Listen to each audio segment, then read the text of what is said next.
네, 안녕하세요. 네, 그럼 지금부터 고교생 전공 체험 특강 국어국문학과 강의를 시작하겠습니다. 오늘 강의를 맡은 저는 성신여대 국어국문학과에서 학생들을 가르치고 있는 김일환이라고 합니다. 네, 오늘 우선 고등학교 공부할 것도 많으신데 이렇게 대학에서 미리 전공 체험 특강 수업을 신청하고 들어와 주셔서 감사하게 생각하고요. 어, 여러분들이 귀한 시간을 내주신 만큼 최대한 좀 재밌고 그리고 여러분들 선택에 도움이 될 수 있는 그런 수업으로 한번 진행을 해 보도록 하겠습니다. 본격적인 수업에 들어가기에 앞서 가지고 그 몇 가지 사전에 제가 말씀드릴 내용이 있는데요. 우선 오늘 하는 수업이 이제 국어국문학과의 전공 체험과 관련한 수업인데 그냥 단순히 국문과 하면 여러분들이 떠올릴 수 있는 전공이 이제 뭐 시인이 되거나 아니면 소설가가 되거나 아니면 무슨 문법학자 아니면 중고등학교 국어 선생님 이런 이제 전통적인 그동안 국어국문학과에서 해왔던 그런 전공도 있지만 그런 전공에 대한 얘기는 오늘 하나도 포함되어 있지 않고요. 오늘 하는 얘기는 이런 분야도 국문과에서 할 수 있고 또 이런 쪽을 또 공부하는 것이 요즘에 또 중요한 트렌드 중에 하나구나라는 그런 좀 다소 새로운 얘기를 많이 소개해 주고 싶습니다. 그 저도 이제 대학에서 저도 국문과 학생들을 많이 가르치다 보니까 대학에서 그 학생들이 처음 하는 반응이 "국문과에서 이런 수업을 하는지는 전혀 예상하지 못했다."라는 그런 얘기를 하도 많이 접해서 기왕이면 고등학교 때 그 앞으로의 진로를 선택할 때 국문과에서도 저런 분야를 할 수 있고 그냥 단순히 할 수 있는 차원을 넘어서서 저쪽 분야가 국문과에서 굉장히 요즘 핫하고 뜨고 있는 분야고 그래서 '내가 중요한 전공 중에 하나를 선택할 수 있는 후보가 될 수 있겠구나.'라는 생각을 고등학교 때 미리 할 수 있으면 좋겠다라는 생각이 들고요. 또 이런 얘기에 제가 초점을 둔 이유는 고등학교 과정 중에 요런 그 오늘 제가 수업 시간에 다루고자 하는 데이터 인문학과 관련한 얘기가 없기 때문에 특별히 그런 쪽 얘기를 많이 집어넣어 봤습니다. 특히 오늘 강의는 제가 특별히 그 고등학생 여러분들의 눈높이에 맞춰서 딱 그 맞춤형 강의를 준비한 게 아니고 그냥 대학에서 하는 수업을 그냥 가져온 거예요. 그래서 수업을 잘 따라오시면 '내가 지금 당장 대학에 들어가도 학교 생활을 잘할 수 있겠구나.'라는 그런 생각을 가질 수도 있을 것 같습니다. 자, 그럼 수업을 시작해 볼게요. 예, 일단 오늘 하는 얘기는 그 앞에 제가 말씀드린 것처럼 데이터 인문학이라는 거하고 관련돼 있는데 데이터 인문학 하면 이제 말 자체가 좀 생소한데 데이터 인문학이라는 건 어떤 거다라는 뭐 정의를 통해서 여러분들이 뭐 이해를 한다기보다는 오늘 수업 시간에 제가 설명해 드리는 내용들이 데이터 인문학의 한 중요한 핵심이다라고 이해하시면 돼요. 그래서 이게 뭐 정의가 뭐다 이런 거를 따로 공부하실 필요가 없습니다. 네. 자, 우선 처음 시작할 얘기는 검색 얘기부터 시작해 볼게요. 뭐 검색을 다양하게 많이 하고 있죠. 네이버, 구글도 하고 뭐 유튜브 검색도 많이 하고 있는데 검색을 할 때 뭐 여기 뭐 논문 정보나 학술 정보 관련 소식 이런 검색은 하지 않겠죠, 여러분들은 고등학생이니까. 나중에 할 수 있게 되는데 하여간 그 검색을 하는 데 있어서 제가 하고 싶은 얘기는 뭐냐면 검색한 그 내용들이 어딘가에 저장이 된다는 거예요. 물론 여러분 PC에는 저장되지 않겠지만 그 검색을 기능을 제공하고 있는 사이트들이 있죠. 뭐 구글이 됐건 네이버가 됐건 이런 대형 회사들이 여러분의 검색 기록을 다 가지고 있어요, 서버 속에. 물론 회사마다 그 검색 기록을 얼마나 오랫동안 보유하느냐는 이제 회사마다 조금씩 입장이 다른데 우리가 생각하는 것보다 상당히 오랜 기간 동안 그 데이터들을 가지고 있다. 여러분들이 단순히 검색하고 있는 개인의 기록을. 그래서 단순히 그 기록들을 그냥 뭐 기업에서 괜히 가지고 있지 않겠죠. 데이터들을 저장하는 거에도 나름대로 비용이 들 테니까. 포인트는 뭐냐면 그렇게 모아 놓은 데이터들을 가지고 자기네들이 그 마케팅이나 이런 데 엄청나게 써먹는다는 거예요. 그리고 실제로 네이버나 이런 데 보면 뭐 실시간 검색어에서 막 뜨고 막 이러잖아요. 그래서 검색하는 단어가 어떤 거냐만 가지고도 뭔가 굉장히 이제 뜨거운 정보가 될 수 있는. 그래서 여기 보면 미국 타겟사의 얘기를 집어넣어 놨는데 미국의 이제 타겟사라고 굉장히 후발주자예요, 마케팅 업체에서는. 뭐 판매하는 뭐 월마트 뭐 이런 그런 큰 종류의 회사인데 이 회사가 이제 기존의 시장에 침투하려다 보니까 이 진입 장벽이 굉장히 높겠죠. 다른 회사들하고는 뭔가 차별화된 서비스를 해야 되니까. 그래서 타겟사에서 내세운 거는 고객들이 어떤 종류의 물건을 구입하는지를 계속 데이터를 수집을 하는 거예요.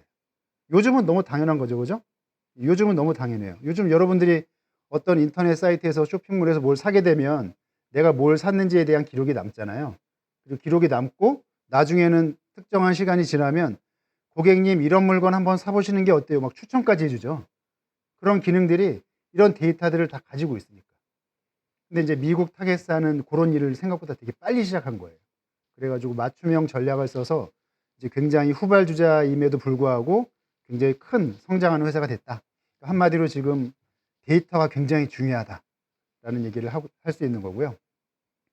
자, 그 밑에는 조금 어려운 얘기를 많이 써봤지만 이제 많이 들어볼 수 있는 얘기들이에요. 그러니까 그 축적된 데이터가 워낙 많다 보니까 데이터의 규모가 크다 보니까 이제 빅데이터라는 말을 많이 하게 되고, 그리고 데이터가 많아지니까 그걸 학습을 해서, 사실은 학습한다는 말이 되게 기계가 학습한다는 게 어색한데 이제 기계가 학습해서 뭔가 사람 대신 무언가를 해줄 수 있는 인공지능 서비스를 요즘 많이 하고 있다거나, 그래서 그 옆에 있는 싱귤레러티 요 말은 이제 우리말로 번역하면 특이점이라고 하는 건데, 인간의 지능이 사람의 지능을 넘어서는 순간이 조만간 올 것이다 라고 학자들이 막 얘기를 하죠. 그것이 언제 될지는 모르겠지만. 자, 그래서 데이터가 굉장히 중요한 시대가 됐고 이제 여러 가지를 많이 강조를 해왔는데, 여기서 이런 얘기를 제가 강조한 이유는 그 데이터들의 상당수는 언어로 돼 있다는 거예요. 언어 데이터라는 거. 그리고 우리가 많이 쓰는 언어 데이터는 물론 영어를 엄청나게 잘하시는 분들도 있겠지만 상당수는 한국어 데이터. 그래서 한국어 데이터에 대해서 뭔가 처리할 수 있고 그걸 써먹을 수 있는 아이디어, 전공 관련한 깊은 지식들이 굉장히 필요한 시대가 됐어요. 근데 한국어를 대상으로 뭔가를 한다고 하면은 국문과에서 이거를 그대로 저거는 다른 쪽 분야의 일이네 라고 얘기할 수는 없어요. 왜냐하면 한국어가 들어가니까. 국문과에서 가장 핵심 중에 하나가 한국어를 다루는 거잖아요.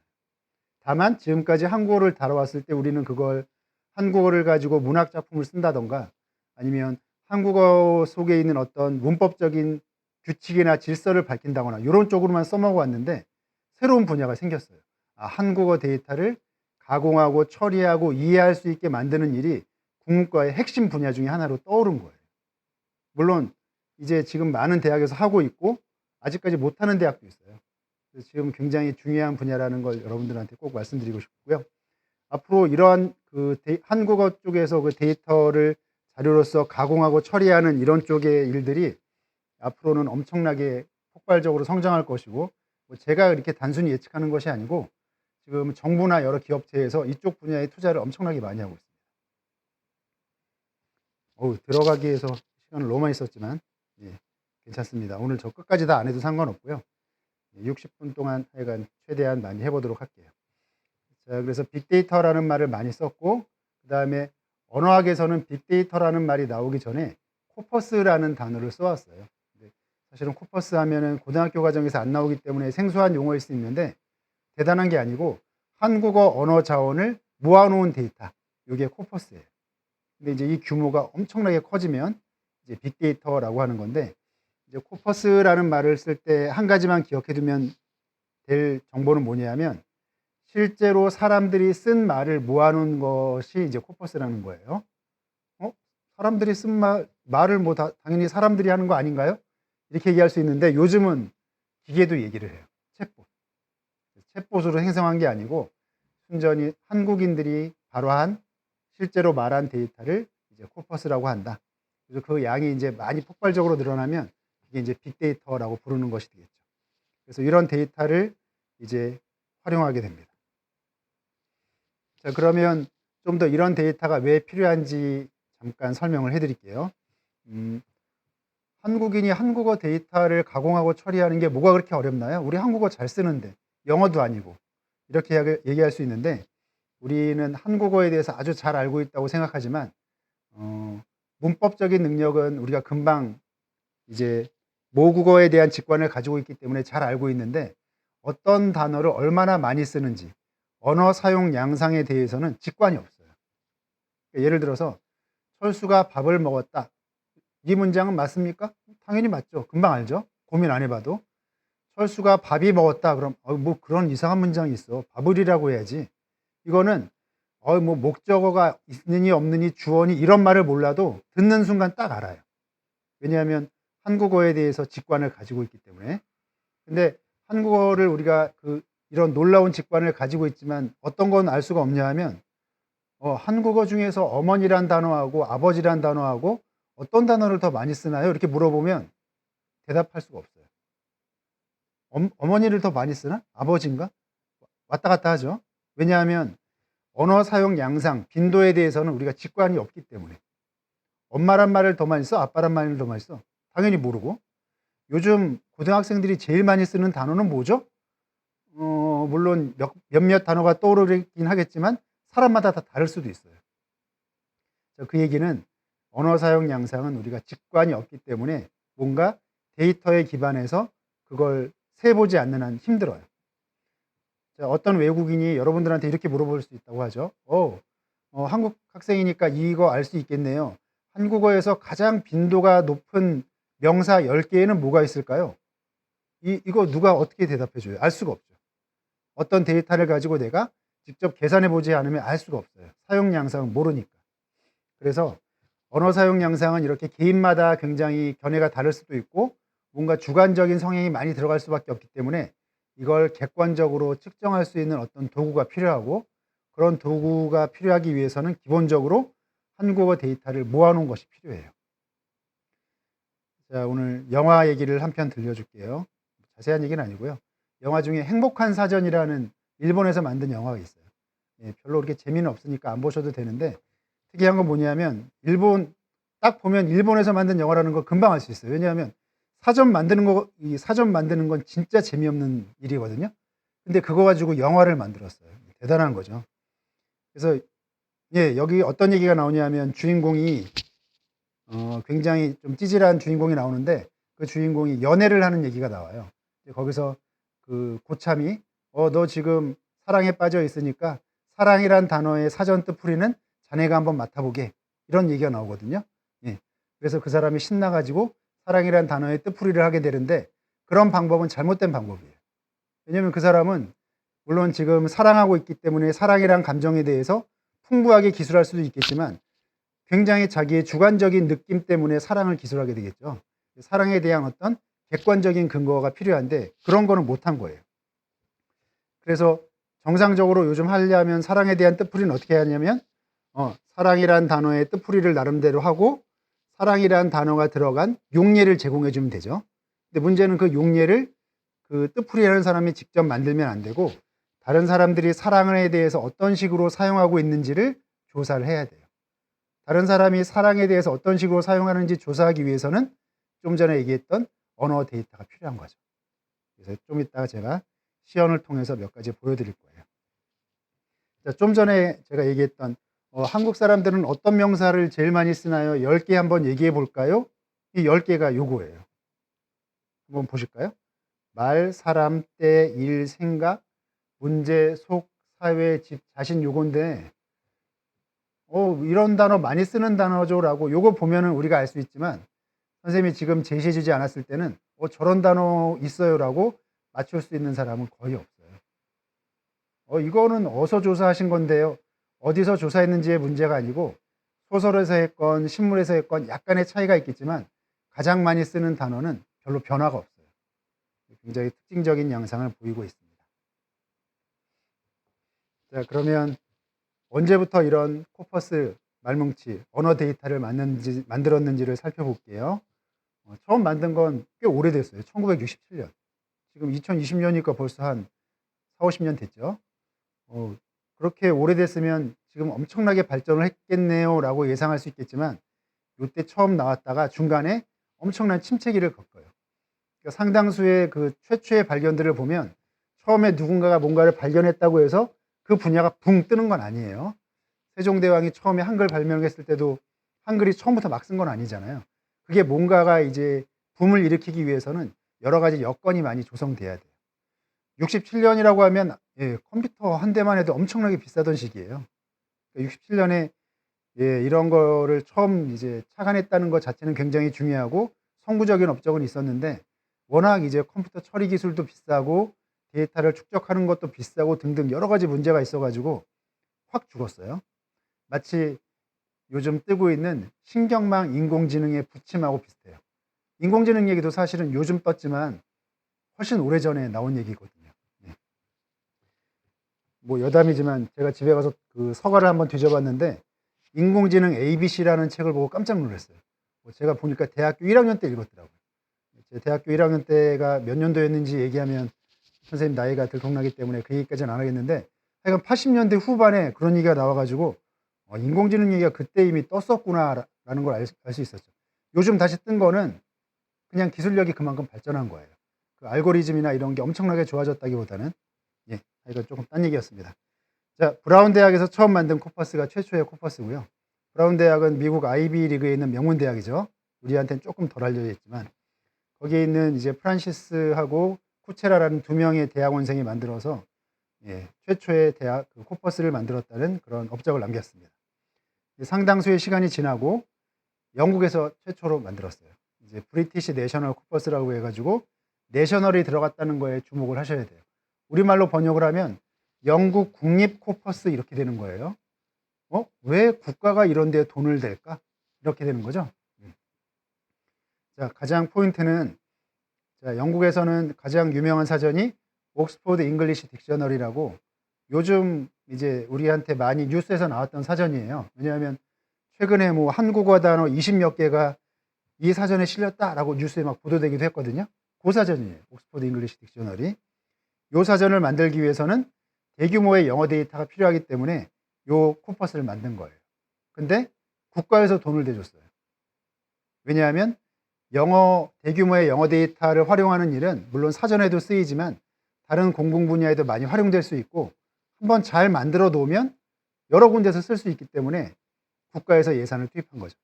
국가에서 예산을 투입했다는 얘기는 이제 공공 데이터가 된다는 얘기고 공공 데이터라는 얘기는 쓰는 데 있어 가지고 누군가가 사용료를 내지 않아도 되는 거예요. 미국에서도 비슷한 사업을 추진을 했습니다. 그래서 ANC라고 되어 있고 코카 있습니다. 국내에서도 빨리 만들었어요. 그래서 영국에서 만든 것을 보고 1998년에 21세기 세종계획, 우리나라에서는 또 중요한 일을 할 때는 또 세종 얘기가 많이 나오죠. 세종 계획. 제가 요거 처음 첫 공청회 할 때 이제 참여했던 기억이 있었는데 이제 대학원생인데 그때 공청회 할 때 여러 원로들이 많이 오셨는데 한 백발이 성성하신 할아버지께서 손을 들고 그런 사업하는데 세종이라는 이름을 쓸 수 있냐고 막 노발대발 하셨던 기억이 있어요. 세종은 그런 컴퓨터 같은 일에 쓰면 안 된다 뭐 이런 얘기 하셨던 기억이 옛날 얘기입니다. 자, 그래서 국가 주도의 최초의 코퍼스를 만들기 시작했고 영국의 BNC를 벤치마킹했고 규모로는 1억 어절 정도의 규모를 만들었어요. 1억 어절 규모라고 하면 여러분들이 이제 당연히 감이 안 오죠. 네. 저는 이쪽 일을 많이 했기 때문에 어느 정도 알 수 있는데 그 장편 소설, 아주 두꺼운 장편 소설이 약 5만 어절에서 6만 어절 정도 되고요. 그 다음에 신문 1년치 모아놓으면 1000만 어절 정도 돼요. 그러니까 1억 어절 정도라고 하면 규모가 상당히 큰 거예요. 그래서 1억 어절 정도의 말뭉치를 만들어서 이때 만들어 놓은 거 가지고 요즘 그 많이 뜨고 있는 IT 업체에서 이 데이터를 많이 활용했어요. 이름만 들면 여러분들이 알고 있는 그런 회사들 있죠. 뭐 카카오니 다음 카카오 합쳐졌죠. 카카오니 네이버니 뭐 웬만한 IT 기업에서 이 데이터를 가지고 많이 활용을 했습니다. 그래서 1998년부터 2007년까지 10년 동안 이 사업을 수행을 했고요. 한 가지 아쉬운 건 2008년부터 2017년까지 10년 동안 데이터 구축 사업을 안 해왔어요. 10년 동안 만들었으면 됐지 뭐 또 만들어 뭐 이런 식이었죠. 그렇지만 다시 이제 할 필요가 생겨서 요즘 계속 만들고 있습니다. 자, 코퍼스의 종류는 아주 다양하게 있고요. 그냥 데이터만 모아놓은 것도 있고 거기에다가 여러 가지 정보를 붙여놓은 게 있어요. 그래서 어떤 정보를 집어넣느냐에 따라서 조금씩 다른데 사례를 보면서 설명해 드리도록 하겠습니다. 자, 요게 이제 원시 코퍼스라고 하는 건데 이름은 원시 코퍼스지만 전혀 원시적이지 않고요. 그냥 기초 코퍼스라고 보시면 돼요. 아까 코퍼스라는 게 한국어 언어 데이터를 모아놓은 거라 그랬죠. 한국어 언어 데이터는 어디 있냐 하면 사실은 여기 빨간색 부분에 있어요. 그렇죠? 여기 보면 추적, 뉴 비즈니스, 생활로 굳어버린 뉴 비즈니스, 성숙하고 있다. 뭐 사실은 요게 한국어 데이터예요. 이 앞에 있는 이 다 쓸데없는 건 뭐지? 요거는 요 한국어 데이터가 어떤 데이터인지를 설명해 주는 데이터. 한국어 데이터에 대한 설명해 주는 추가적인 데이터라고 해서 이런 것들을 우리는 메타 데이터라고 불러요. 원래 데이터는 요거고 요 데이터를 설명해 주는 메타 데이터.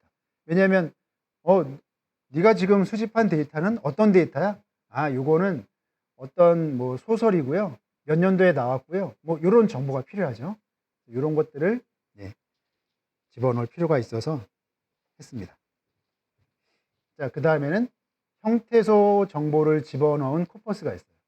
좀 전에 봤던 건 그냥 쭉 모아놓은 거죠. 예를 들면 공사장 한편에서는 60세가 넘어 보이는 이런 걸 모아놓은 건데, 이렇게만 모아놓으니까 어떤 일이 생기냐면 그러면 지금 네가 모은 데이터에 명사가 몇 개 있어? 이렇게 물어보면 셀 수가 없어요. 왜냐하면 한편에서는만 봐도 한편이라는 명사가 있고 뒤에 에서는 뭐 이런 게 막 달라붙었잖아요. 이런 거 떼버리고 한 편만 찾아봐야 돼. 아, 그러면 최소한 품사 정보까지는 부착해 줄 필요가 있겠구나라는 정보가 필요하죠. 그래서 원시 데이터를 모아놓은 거에다가 품사 정보를 이렇게 붙여놓은 거, 요거를 형태 분석 코퍼스 이렇게 불러요. 한국어는 어절이 계속 변하기 때문에 요 형태소 분석 정보를 집어넣는 건 거의 필수예요. 그렇지만 형태소 분석기, 이런 형태소 분석을 자동으로 해주는 형태소 분석기는 아직까지 물론 많이 개발이 되어 있는데 성능이 좋은 것들은 공개된 데이터가 아니고요. 다 기업에서 갖고 있어요. 공개된 것들은 아직 분석 성공률이 좀 떨어져요. 자, 근데 좀 더 수준을 높이면 그냥 형태소만 분석했더니 뭐가 안 되네. 자, 여기 밑에 있는 말이 있는데 소외된 계층 말이지요. 그럼 요 말이 사람들이 말로 하는 말인지 그 경마장에 있는 말인지를 구별해 줘야 될 필요도 있는 거예요. 그렇죠? 정확한 그 빈도를 위해서는. 그래가지고 여기에다가 번호를 붙여서 그것까지 구별해 주는 거예요. 아, 요 말은 사람들이 쓰는 말이다 라고 해가지고 그런 것들을 동음이어 분석 코퍼스 이렇게 불러요. 굉장히 정밀한 분석이 되어 있는 거죠. 이런 작업을 하는데 국문과 학생들이 다 투입된 거예요. 그 당시에. 자, 요거는 또 한 차원이 좀 더 높아지는 거예요. 점점 이제 분석의 정도가 높아지는 거예요. 분석의 정도가 높아질수록 훨씬 더 이제 분석이 어려운 거고 기계는 더 못하고, 그래서 국어국문학을 전공한 언어 처리를 전공한 학생들이 앞으로 굉장히 이제 많이 필요한 분야가 되겠습니다. 혹한의 날씨에도 100명의 일꾼들이 작업에 한창이었지만 뭐 이런 문장이 있는데, 아까 품사 정보도 줬고 그 다음에 동음이어 정보도 줬는데 어떤 것까지 필요하게 되냐면 주어가 뭔지 목적어가 뭐지 이런 것까지 필요하게 돼요. 나중에 이제 기계의 대화, 챗봇 이런 걸 개발하다 보면 여러 가지 그 문장 성분에 대한 정보까지 필요하게 돼서 이런 것까지 이제 해야 되는 일이 생긴 거예요. 아직까지 많이 안 돼 있지만 앞으로 많이 할 것 같습니다. 자, 그 다음에 평판 분석을 하고 있는 정보도 필요하게 돼요. 요거는 조금 색다른 정보고 조금 옛날 데이터예요. 겔6 나오는 거 보니까 아주 옛날 거네. 어떤 게 필요하냐면 예전에는 사람들이 뭘 했냐 하면 설문조사를 많이 했어요. 요즘 대통령 선거와 관련해서 이제 여론조사 많이 하고 있는데 그런 설문조사를 하는 게 아니고 최근엔 기업들에서 설문조사를 안 해요. 신제품이 나오면 설문조사를 하는 게 아니고 그 신제품이 어떠한 사용 맥락에서 많이 쓰이는지를 조사해요. 고객들의 목소리 이런 데 가가지고 아니면 트위터나 SNS 자료들을 긁어와가지고 우리의 신제품이 고객들이 어떤 반응을 얻고 있는지를 조사하는 거예요. 가장 기본이 되는 건 긍정적인 반응인지 부정적인 반응인지를 체크하면 되겠죠. 자, 그래서 이건 실제로 이제 옛날에 했던 연구인데 여기 보면 삼성에서 갤6를 만들었어요. 갤럭시 6. 이제 시장에서 그럼 갤6가 들어간 단어를 다 조사하는 거죠. 갤6 3, 개꿀, 크크크 이렇게 돼 있죠. 개꿀이 긍정적인지 부정적인지는 저는 알아요. 여러분들도 당연히 알고 모르는 사람도 있을 수 있잖아요. 컴퓨터는 당연히 모르죠. 그러면 겔식스, 개꿀, 크크크는 겔식스가 긍정적인 문맥에서 쓰인 거야 라고 사람이 파지티브라고 표시를 해주는 거예요. 겔식스가 파지티브에서 많이 쓰였다라고 조사가 되면 삼성에서는 기분 좋은 일이죠. 겔식스 평판 분석했더니 긍정에서 많이 쓰였어. 그럼 겔식스 성공하겠네. 그럼 삼성의 경쟁 모델은 뭐지? 아이폰은 어때? 아이폰 별론데, 아이폰은 이번에 완전히 망한 것 같은데? 이제 그럼 삼성에서 굉장히 좋아하고 주가가 막 뜨겠죠. 요게 이제 평판 분석 코퍼스라는 거예요. 굳이 사람들한테 비싼 돈을 들여가지고 여론조사를 하지 않아도 이런 거 가지고 그냥 쉽게 할 수 있다는 거예요. 물론 처음에 기계는 이게 긍정인지 부정인지를 모르기 때문에 처음에 어떤 표현이 긍정이고 어떤 표현이 부정인지는 처음에 이제 사람이 작업을 해줘야 돼요. 그런 과정을 국문과 학생들이 하는 거죠. 요즘 약간 다른 얘기지만 많은 IT 업체들 그쪽에서 언어 전공자들을 많이 뽑아요. 물론 개발자들도 많이 뽑지만 언어 전공자를 우대하는 그런 분야들은 다 이런 거 하는 거예요. 뭐 특정한 언어가 어떤 의미를 가지고 있는지 등등에 대해서 앞으로 훨씬 더 많은 전공자가 필요할 겁니다. 자, 코퍼스를 이제 구축하는 과정이 소개가 되어 있는데 아주 기술적인 부분은 복잡하니까 지금 알 필요는 없고요. 하여간 텍스트를 입수해 가지고 다양한 정보를 부착해서 활용하게 되는구나. 이런 각 과정에 인간들이 개입을 할 수밖에 없고, 왜냐하면 아직까지는 기계가 못하는 게 너무나 많기 때문에 어떤 종류의 인간이 필요하냐 하면 대학에서 국어 전공한 사람, 특히 한국어에 대해서 전공한 사람을 우대할 수밖에 없어요. 왜냐하면 기업들이 영어 데이터를 처리할 일은 없어요. 미국 회사가 아니기 때문에. 그래서 한국어 전공하는 쪽이 요즘 많이 각광을 받고 있습니다. 자, 텍스트 수집할 때는 여러 기술적인 문제들이 있는데 신뢰할 수 있는 데이터를 모아야 되고 또 규모도 좀 많이 모아야 되고 표본도 대표성을 띄어야 되는데 요즘은 이런 조건들보다는 그냥 단순히 데이터를 좀 많이 모으는 게 중요하다. 이런 쪽으로 많이 가고 있습니다. 자, 그리고 아까 메타데이터라는 말을 제가 잠깐 드렸는데 한번 기억을 해두세요. 아주 자주 나오는 용어고요. 데이터를 설명하기 위한 데이터예요. 근데 데이터를 설명하기 위한 데이터를 부착할 때 그때그때 임의로 부착하게 되면 사람들마다 이제 공유하기가 쉽지 않겠죠. 또 영어권에서도 그런 걸 만들 테니까. 그래서 국제 표준을 만들었어요. 국제 표준이라는 건 여기 이제 텍스트 인코딩 이니시어티브라고 하는 국제 표준 기구를 만들어서 우리도 그 방식으로 만들고 있습니다. 아주 기술적인 얘기까지는 지금 모르셔도 돼요. 대학 들어와서 공부하시면 됩니다. 세종 코퍼스의 규모는 꽤 많이 만들었구나 이렇게 하시면 되고 지금도 계속 만들고 있어요.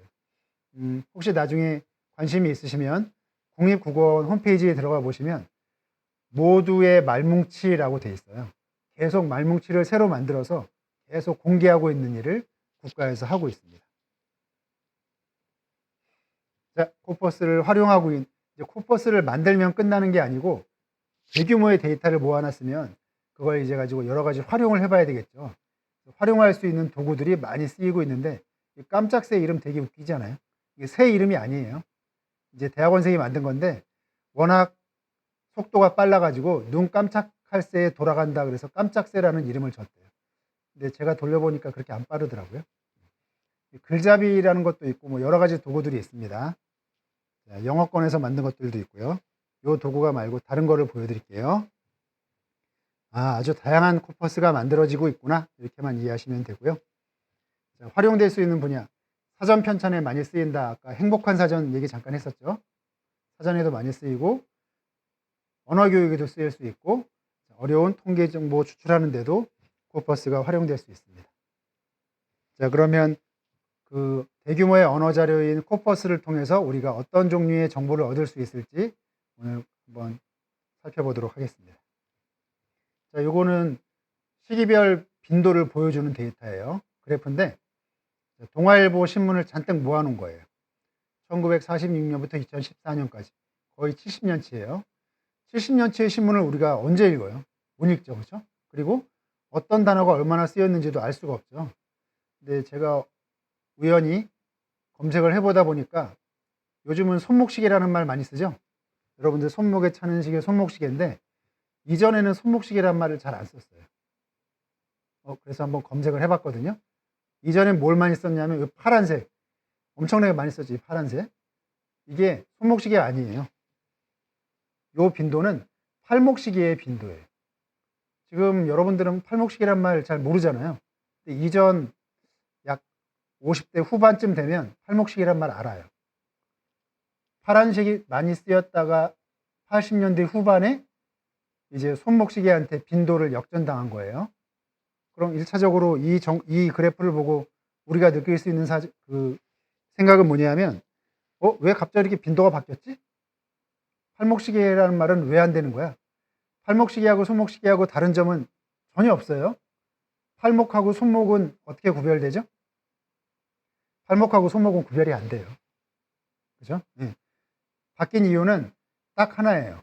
88년에 표준어를 제정하는 데 있어서 팔목시계란 말이 표준어에서 빠졌어요. 팔목시계란 말은 잘못된 말이고 손목시계란 말을 써야 됩니다. 뭐 일본어의 표현이다, 뭐 여러 가지 얘기가 있는데 하여간 중요한 포인트는 80년대 후반에 두 개 다 표준어로 선정한 게 아니고 팔목시계를 없애버렸어요. 이런 말은 표준어가 안 돼요. 그러니까 신문에서는 당연히 손목시계를 쓸 수밖에 없는 거죠. 굉장히 놀라운, 손목시계로서는 이제 인생의 반전을 맞이한 거고 팔목시계는 죽어버렸죠. 굳이 이렇게까지 할 필요가 있었느냐라는 생각이 들어요. 소중한 단어 하나를 잃어버린 거죠. 좋은 건 어쨌는지 몰라도. 자, 이런 관찰이 가능한 이유는 대규모의 코퍼스가 있기 때문에 가능한 것이고, 우리는 빈도를 통해서 그런 걸 확인할 수가 있는 거예요. 아까 얘기했듯이 대규모의 언어 자원을 통해서 우리가 부정확한 직관, 어떤 단어가 얼마나 많이 쓰였다, 직관적으로 알 수 없다 그랬잖아요. 이런 거를 알 수가 있다. 자, 그리고 빈도는 시간에 따른 변화가 많고요. 우선 빈도가 많고 적다는 것은 굉장히 우리한테는 중요한 이슈예요. 뭐 지금은 아직 고등학생밖에 안 돼서 그 사회적인 이슈를 많이 받는 일이 없겠지만, 좀 더 나이가 많이 들면 연예인들이 검색을 뭘 제일 많이 할 것 같아요? 연예인들이 만약에 됐다고 생각하면 자기 이름 검색하는 거죠. 그죠? 내 이름 얼마나 나왔을까? 얼마나 떴을까? 이제 여러분들이 대규모 포털 사이트에서 여러분들 이름을 검색하는 때가 오면 나름대로 이제 성공한 거죠. 그죠? 찾아봤더니 빈도가 굉장히 많이 나와. 그럼 뭐죠? 예, 사람들의 관심을 많이 받고 있는 거예요. 관심순위 1순위. 빈도가 적으면 이제 망한 거죠. 안 떴네. 예를 들어서 제가 이번에 새로운 책을 냈어요. 새로운 책이 빈도가 얼마나 나올까? 새로운 책 이름하고 내 이름이 빈도를 막 찾아보겠죠? 근데 빈도가 조금밖에 안 나와. 망한 거죠. 뭐. 일단 빈도는 많이 나와요. 예, 빈도가 굉장히 중요한 정보고, 빈도를 해석하기 위해서는 당연히 대규모의 언어 데이터가 필요한 거예요. 자, 빈도 변화 한번 찾아볼까요? 실제로 이제 지루할까봐. 자, 이 사이트에 들어가서 직접 해볼 수 있고요. 네. 커피 한번 찾아볼까요? 당연히 제 이름 치는 건 아니고요.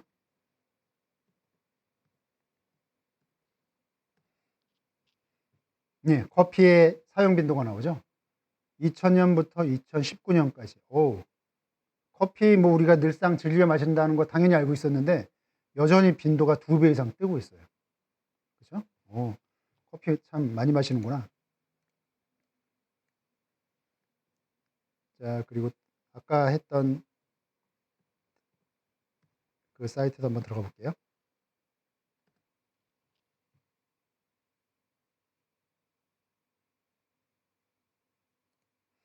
네, 뭐 그냥 웹사이트 들어가서 해보면 되는 거니까 대단한 거 아닙니다.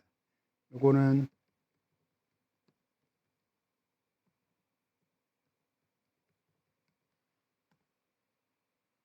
네, 빈도 변화 바로 보여주죠.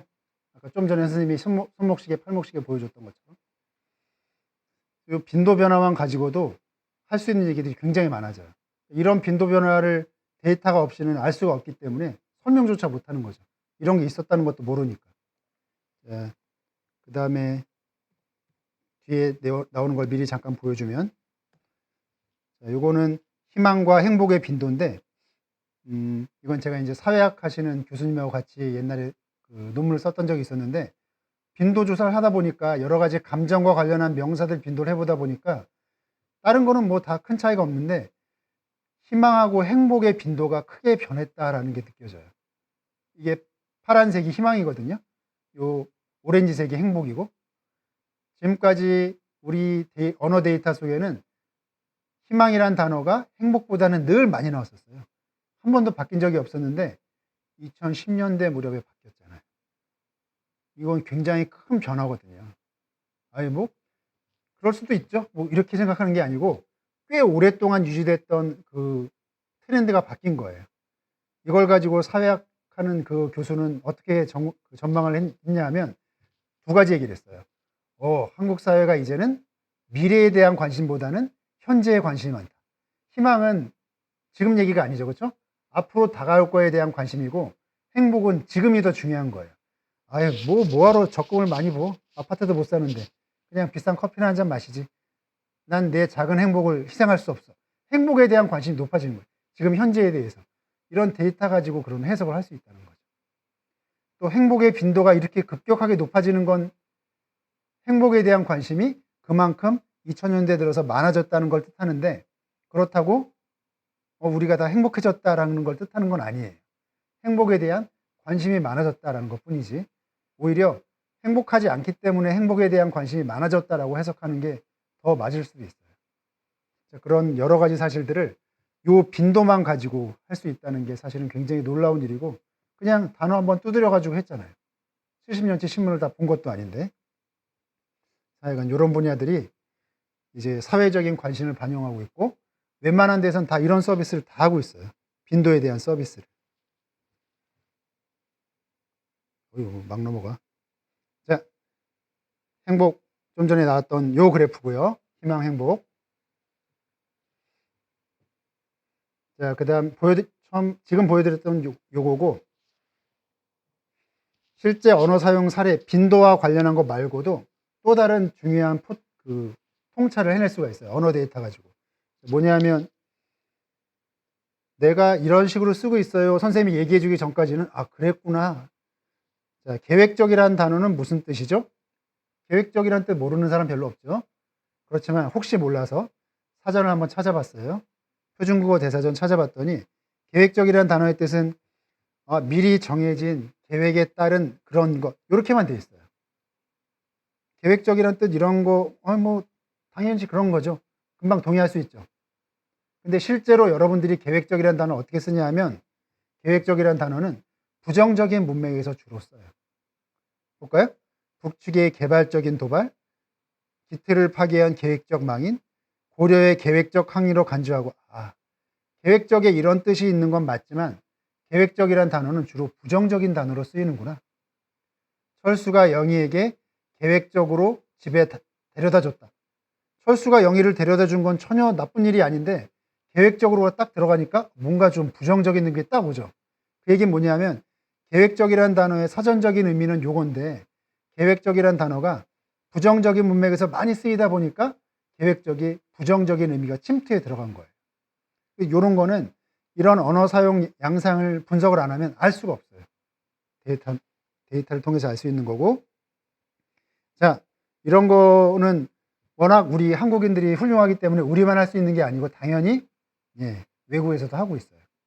자, 구글에서도 하고 있는데, 여러분들은 국어 국문학에 관심이 있고 영문학에 관심이 없어서 영어 데이터 예를 드는 거 되게 싫어하실 수도 있겠지만, 구글이니까 영어 데이터를 들 수밖에 없어요. 책도 나왔고요. 서점에 가면 번역된 책도 있어요. 빅데이터 진격의 인문학이라는 책이에요. 번역을 되게 약간 뭐 트렌디하게 유행에 맞게 했는데, 원래 책 이름은 Uncharted라는 제목이에요. 간단하게 하나만 보여드릴게요. 자, 영어 공부 안 할 수 없죠. 수능 때문에. 자, 번이라는 영어의 동사가 있거든요. 번이라는 동사는 과거로 변하면 우리는 어떻게 공부했었냐 하면 불규칙 동사라고 배웠어요. 번트 이렇게 바뀐다고. 번의 과거형은 번트지. 근데 찾아보니까 번드라는 규칙 동사로 많이 쓰는 것 같아요. 진짜 그런가? 그러면 구글에서 찾아봐야지. 자, 구글 북스 앵그램 뷰어 찾아볼게요. BURNT 번트하고, 자, 하나는 우리 고등학교 때 이렇게 배웠는데, 근데 보니까 규칙 동사 번드를 더 많이 쓰고 있잖아. 추세를 보니까 옛날에는 번트로 많이 썼다가 1800년대 후반이 되면서 바뀌었구나. 이거를 확인해 볼 수 있다는 게 진짜 놀라운 거죠. 자, 구글에서는 어느 정도의 책을 모아서 이런 서비스를 하고 있을까요? 구글 북스니까 요거는 그 영어 출판된 책에 지금 쓰인 건데, 구글에서는 어느 정도 어저를 구축해 놨을까요? 역시 구글은 약간 통이 큰 회사이기 때문에 뭐 몇천만 어저에 몇천만 책 이 정도가 아니고, 지금까지 1800년 이후에 인류가 발행한 책은 다 집어넣겠다는 게 구글의 계획이에요. 지금 거의 다 집어넣었대요. 그러니까 요거는 뭐 구글에서 책 조금 모아놓고 조사한 거 아니에요? 이게 아니고, 데이터 엄청나게 큰 거죠. 자, 그러면 이전에는 이런 사실을 알지도 못했고 근거로 밝히지도 못했는데, 우리는 구글 앵그램 뷰어를 통해서 확인할 수 있는 거죠. 엄청나게 놀라운 사실이에요.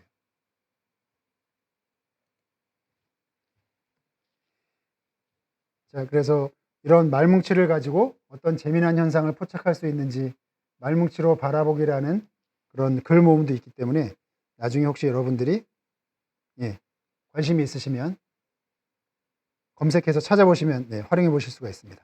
자, 여기 여러 가지 얘기들 많이 나오는데요. 그 중에 몇 가지 샘플을 보여드릴게요. 오늘 슬라이드는 56페이지까지 가는데 끝까지 안 갈 수도 있으니까 괜찮아요. 너무 그렇다고 뭐 시간이 길어지는 것도 아니고요. 양로원이라고, 요양원이라는 단어인데 혹시 요양원이라는 단어 많이 들어봤죠? 근데 양로원이라는 단어는 그렇게 많이 안 들어봤거든요. 그래서 비슷한 의미인 것 같은데 왜 요즘은 요양원이라는 말을 훨씬 더 많이 쓰고 양로원이 줄었을까? 과거에는 양로원을 훨씬 더 많이 썼는데, 뒤에 설명이 있는데 그 얘기는 나중에 드리도록 하겠습니다. 자, 그 다음에 키워드를 기계적으로 뽑아낼 수가 있어요. 핵심 단어들. 지금까지 키워드는 다 사람이 만들었거든요. 그렇죠? 요즘 뭐 인공지능이 뭐 하는데 키워드 정도 못 뽑겠어요? 굳이 인공지능까지 안 가더라도 굉장히 그 문과 전공생들에겐 좀 생소하지만 몇 가지 수식을 이용해서 키워드를 자동으로 뽑아주는 게 요즘은 가능해요. 자, 예를 들어 볼까요? 요즘 내년에는 대선이 있는데 총선 관련한 얘기를 한번 해볼게요. 동아일보에서 어떤 그 요청을 해왔냐 하면 지금까지 선거에서 어떤 단어가 키워드인지 좀 뽑아주세요. 그걸 어떻게 분석하죠? 동아일보 데이터를 우리가 다 제공해 드릴 테니까 동아일보 신문기사 보고 키워드를 뽑아주세요. 그걸 어떻게 다 읽어요? 70년치를. 사람이 읽는 게 아니고 기계가 읽는 거예요. 기계한테 빈도 정보를 주고 그 빈도와 관련해서 키워드를 뽑아주는 거죠. 이 가능한 거예요. 이게 쉽게는 아니지만 어느 정도 빨리. 왜냐하면 1대하고 2대와 관련한 1대와 관련한 신문기사 모으고 2대와 관련한 신문기사 모은 다음에 1대하고 2대의 언어 사용 양상을 비교해서 1대에는 없었는데 2대에 많이 쓰인 단어들, 얘네가 키워드가 되는 거예요. 물론 여러 가지 수식이 많이 붙겠지만 앞에서는 많이 안 쓰였는데 오늘 많이 쓰였다. 그럼 이 단어가 키워드가 될 가능성이 높아지죠. 자, 1대, 2대, 3대 보니까 이런 얘기 많이 나왔고요. 특이한 게 많이 나왔어요. 1대 보니까 무인이 나오네, 무인. 무인은 이건 사람이 없다는 뜻이 아니고 지장으로 찍었다는 얘기예요. 투표할 때. 4대에는 공명선거가 나오네.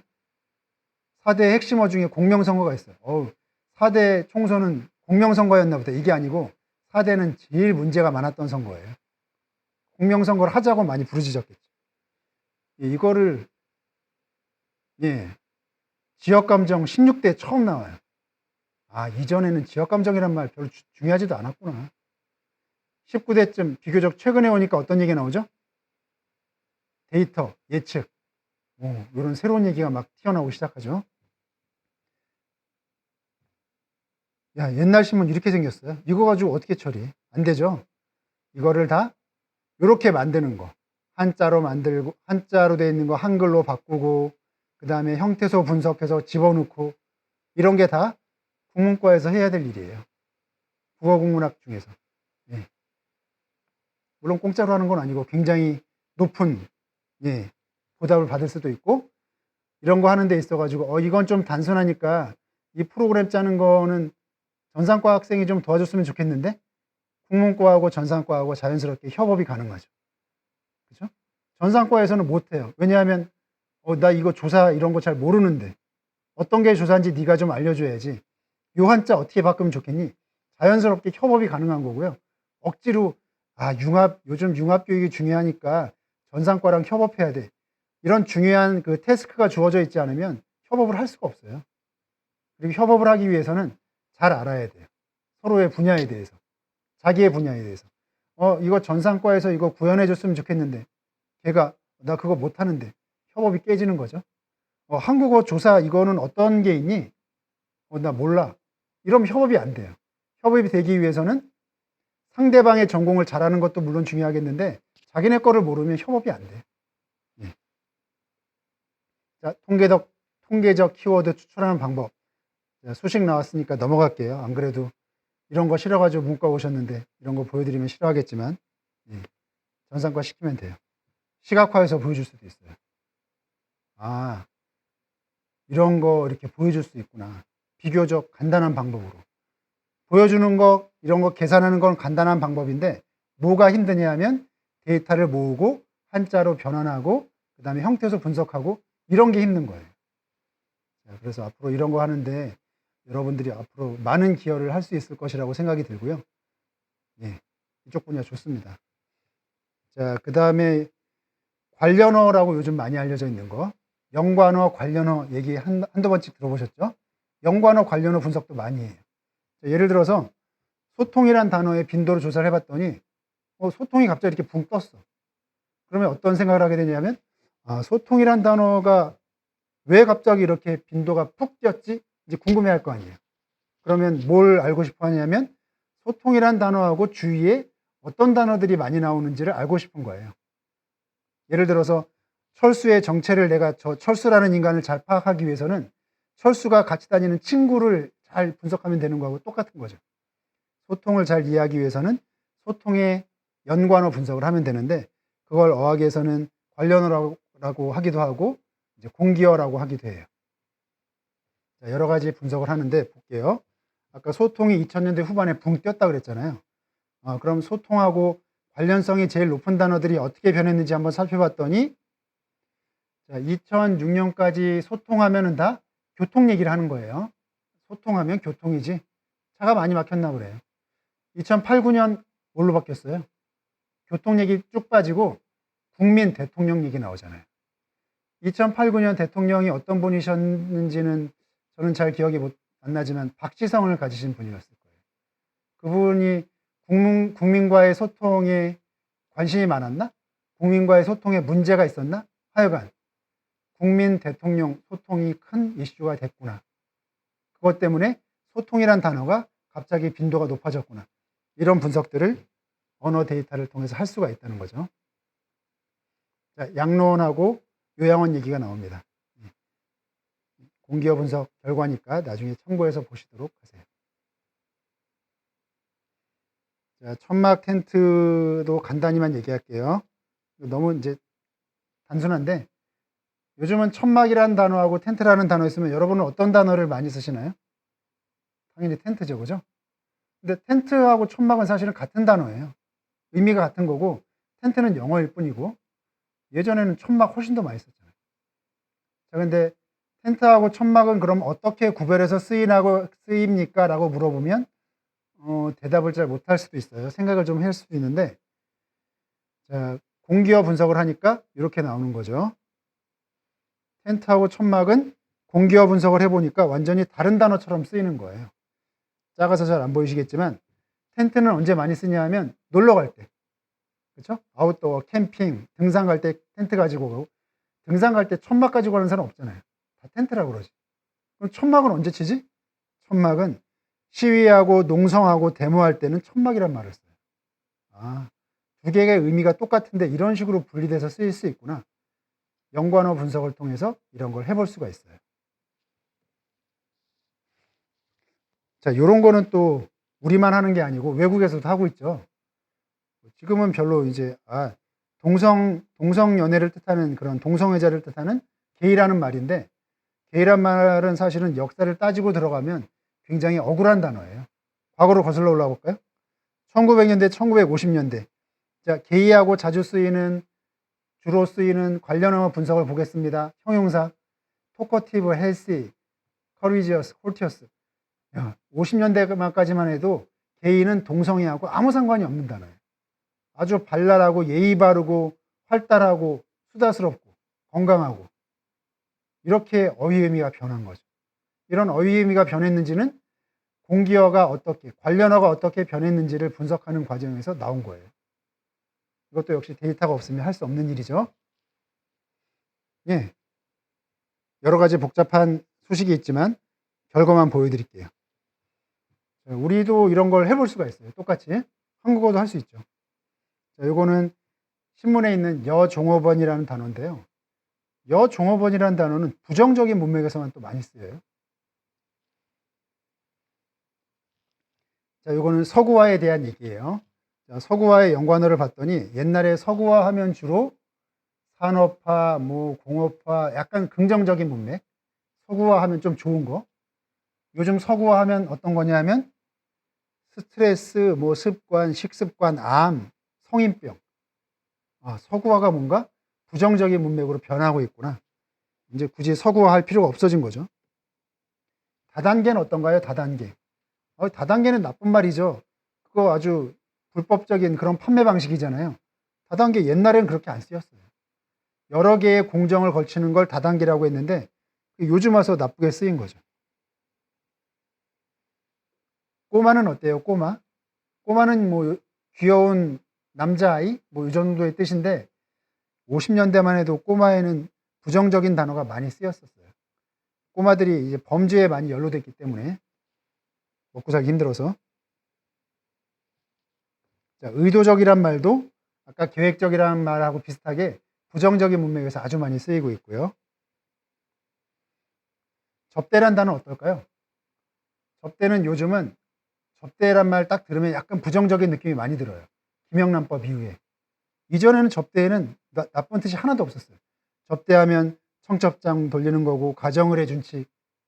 요즘은 접대하니까 술자리, 룸사롱, 향응, 상납, 안 좋은 단어가 막 나오잖아요. 접대의 의미가 부정적인 뉘앙스로 많이 가고 있구나. 끝까지 다 했어요. 네, 못할 줄 알았는데. 자, 마무리하도록 하겠습니다. 오늘 제가 보여드린 단어는 아까 처음에 말씀드린 것처럼 고등학생 여러분들을 위해서 특화된 데이터가 아니고 제가 실제로 대학 수업에서 하고 있는 자료 그냥 가져온 거예요. 제가 여러분들의 수준을 상당히 높게 잡았을 수도 있겠지만 하여간 대학에서 하는 공부고 국어국문학 전공체험이라고 했으니까 다양한 분야에 대해서 들을 줄 알고 기대하고 왔는데 저 선생님은 이상하게 자기 전공만 얘기하네? 이렇게 오해하실 수도 있는데 국어국문학이 뭐 하는 건지는 다 알아요. 그리고 또 부모님들이 안 좋아할 수 있죠. 야, 국문과 취업도 잘 안 되고 국문과 시인, 소설가 이런 거 문법 되게 재미없는 과 아니야? 제가 국문과에서 학생들을 가르치기 때문에 이런 얘기를 하는 게 아니고 요즘 돌아가는 뉴스나 방송을 많이 보시면 데이터가 굉장히 중요하고 그리고 한국어 처리가 얼마나 중요한지에 대해서 많이 강조하고 있다는 걸 아실 수 있고요. 그러한 분야가 한국어 이렇게 막 전산 처리하고 프로그래밍 하는 쪽은 저건 전산과에서 하는 일인가?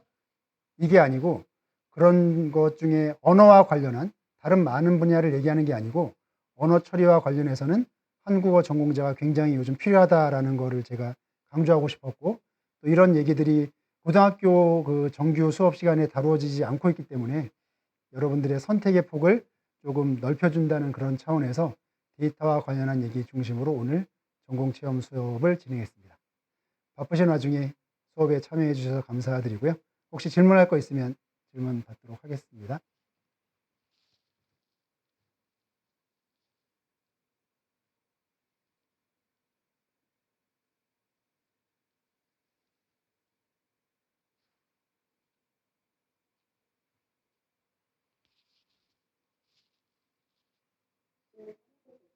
네?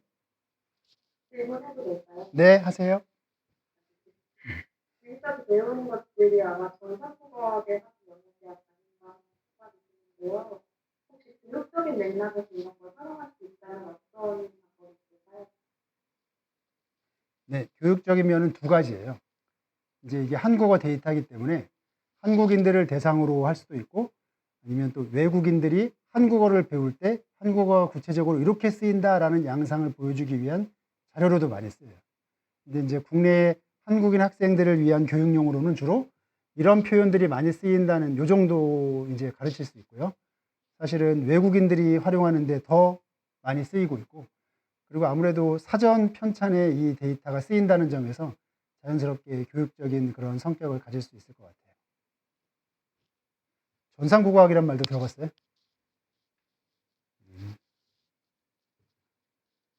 선생님이 훌륭한 국어 선생님한테 수업을 들으셨답니다.